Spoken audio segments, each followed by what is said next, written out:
6th. We got turkeys gobbling around us, a couple over on the neighbors, one definitely on our property. We kind of had to make a late move here because we thought there'd be birds roosted further north, but they are down south, so we just kind of shot down further on the property, set some decoys up. This blind we've killed birds out of before, this makeshift blind, so hopefully it's good enough to fool one. But really excited, hoping we can just draw them up to this flat area where we did some burning in the past, and hopefully we can lure them in.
He's right there. He sees that up.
back there.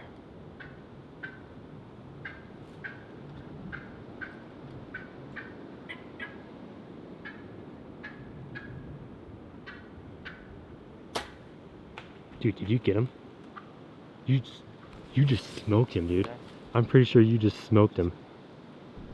That felt good. It looked good. I think you just put it right on his back. I thought so. He's flapping bad. We should probably go up there.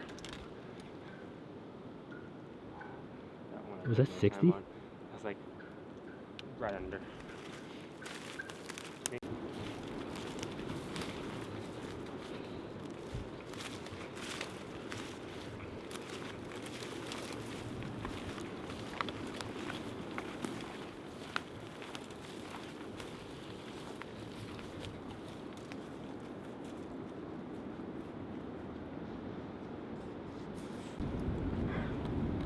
Literally, the first open shot I had, I saw the openness, I was like, okay, Nate, take your time. If you make this shot, you'll kill him. Because the other stuff, we're just getting deflected, like, I just smoked him. My sight was at like 57. That just fell perfectly. Man. Just little dinky spurs on him.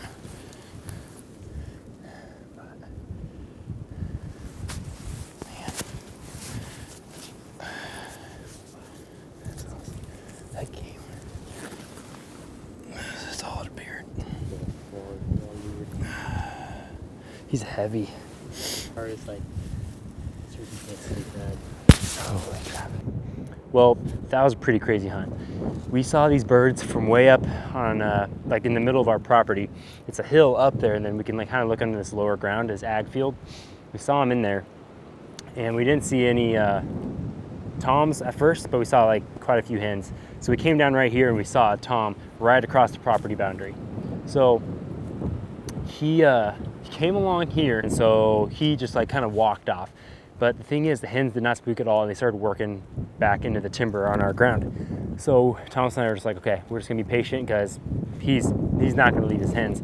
Sure enough, I don't know, 5 to 10 minutes later, he comes back through the cornfield, coming right back with them.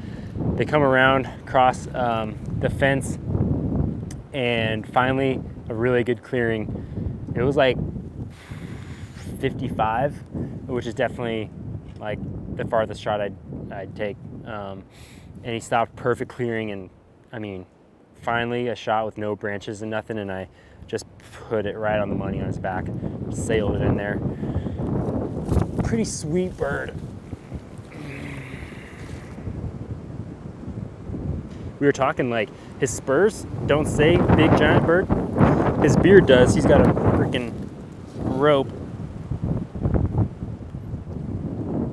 And I mean, to be by yourself with like 8 to 10 hens, it's got to be an old bird. He's heavy. So awesome hunt. No gobbles at all with this bird, but just like knowing how they're acting this time of the year. I mean, if you hang by the hens, you're gonna eventually have one of these guys come by.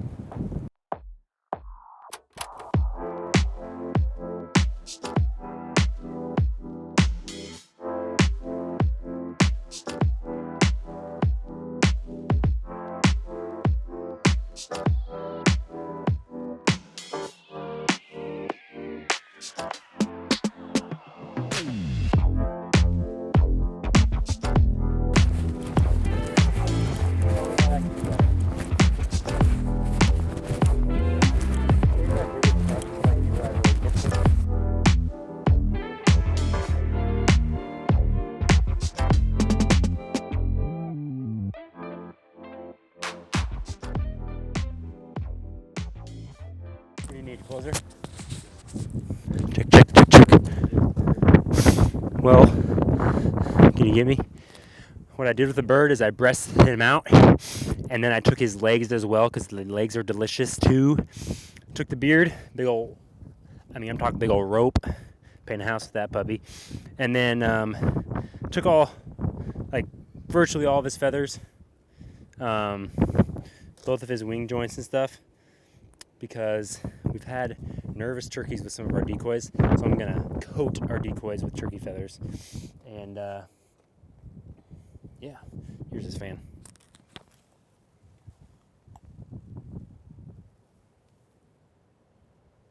awesome day in the Kansas hardwoods.